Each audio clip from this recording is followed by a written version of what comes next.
Happy Friday, eighth graders. Hope you had a good week and got outside to enjoy some beautiful weather. Let's get right to what we're going to do today. First of all, I want to pass along thanks. I've been getting lots of emails from pastors who we sent our prayers to. I think I sent it to 24 different pastors based on the emails that you had sent me in Tuesday's assignment. And the pastors are so grateful to have been prayed for. Tim Desautel's pastor spotted him on the screen and was so thankful to be able to see Tim. So good work. Keep up praying for the leaders in your life. Nobody has easy answers, so we need to lift them up to the one who is the answer. Yesterday, I tried something new. I tried Edpuzzle for the first time. I hope that you guys know that I care about you so much. And I'm just trying to create as much variety for you. And so I tested out Edpuzzle as a way for you to watch a video and answer some questions as you go. Thank you so much for your work with that. You will know that I must have hit a button wrong. And so the page number question was wrong, but I did give everybody credit for that. So nobody worry about that. But I think that's a great way for us to kind of continually check comprehension. Now, here's the deal. You need to have your book in front of you as we read. We can't just have our nose into screens all the time. We need to continue to read and enjoy books and words. So as we read about Lewis and Clark here in just a little bit, I want to make sure that you actually have your textbook and we're reading along, okay, following as I go. Before we get going with before we continue with that, one thing that I want to do was to remind you about yesterday's lesson. Irony is the opposite of what you might expect. It blows your mind.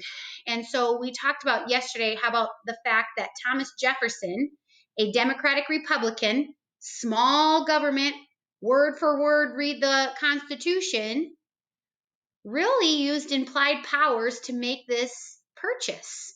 Okay? There was nothing in the Constitution about acquiring new territory. But he just felt like some of the things that were in the Constitution, along with the fact that this was a great deal, that he needed to do it. So there's the irony of that. Our minds are blown. What I would like you to do is follow along now in your textbook, starting on page 274. So we've just doubled the size of the United States. And now we're going to have two different groups to go out and explore that. We're going to first talk about Lewis and Clark, and then in just a little bit, we're going to talk about Lieutenant Pike. So follow along as I read and answer the questions as they pop up. The Lewis and Clark Expedition, page 274. 274. Americans knew little about the land west of the Mississippi, and Jefferson wanted to learn more about this new territory he had just acquired. He persuaded Congress to sponsor an expedition to gather information about the new land. In other words, let's pay someone to go out and explore it for us.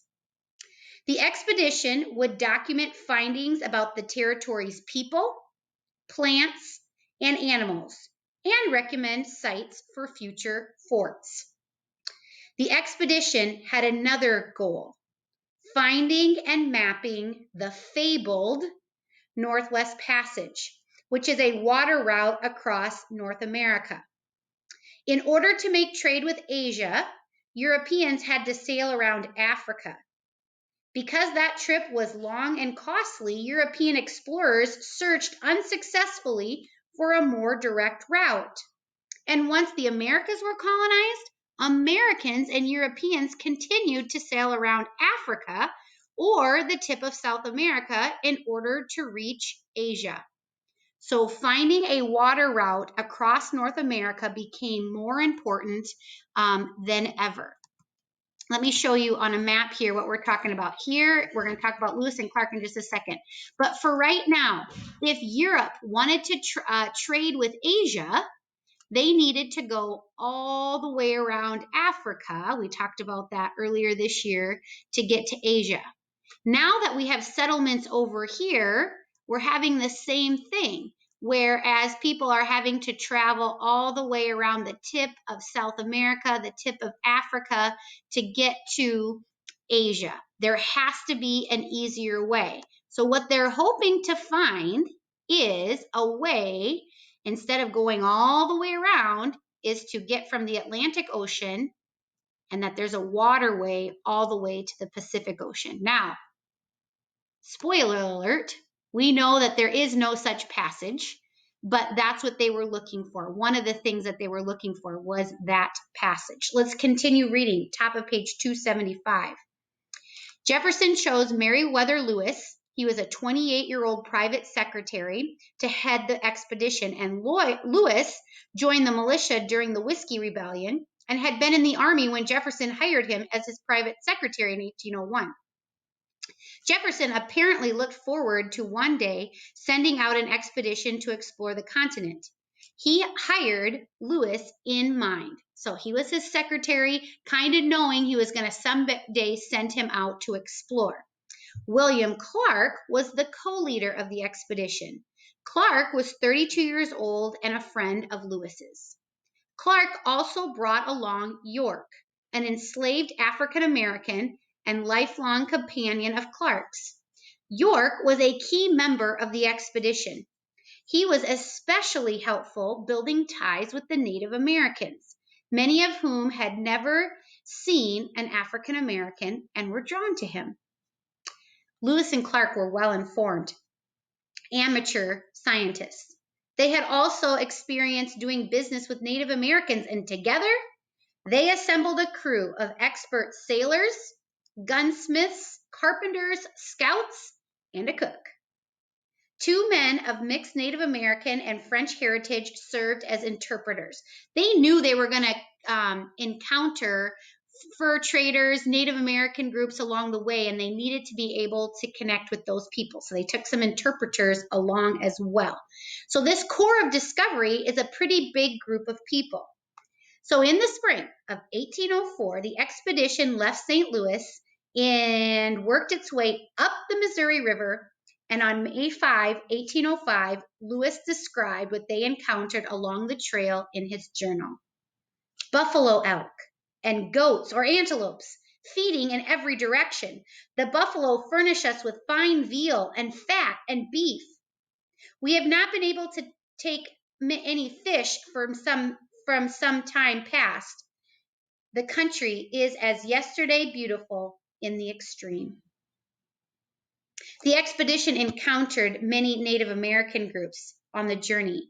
A Shoshone woman named Sacagawea joined their group as a guide.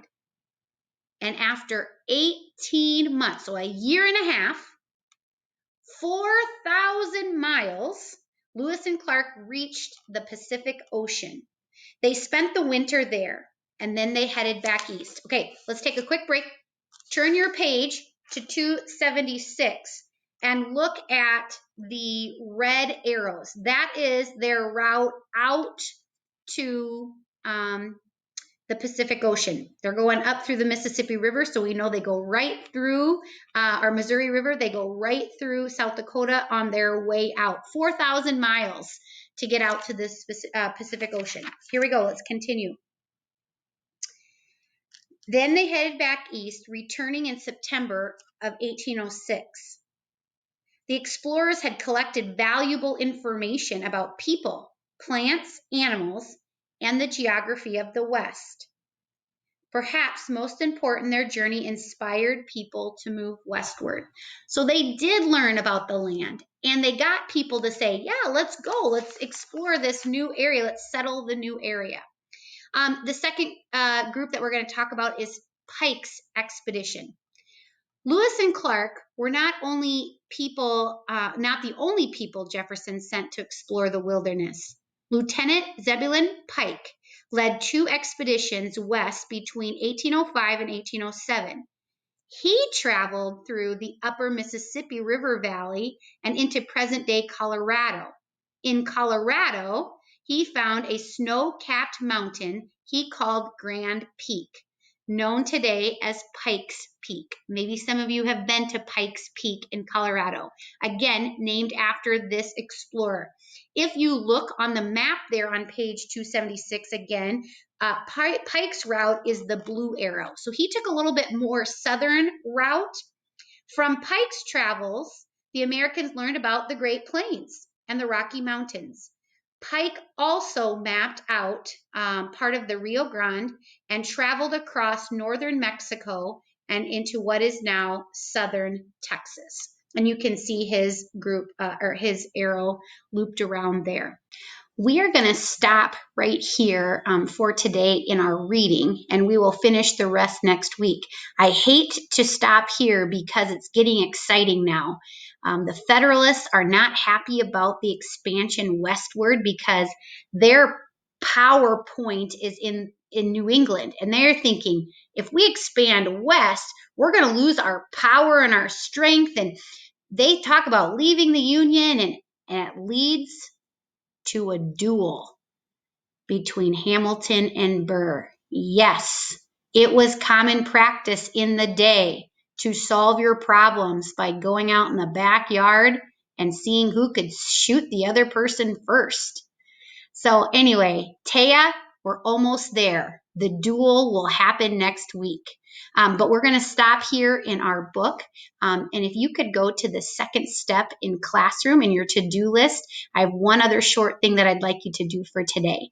I'm proud of you. Get out there and enjoy a beautiful weekend. Maybe you can take the mayor up on the 100 miles in a 100-day challenge. Start getting some miles on. Proud of your work. Enjoy your weekend's rest.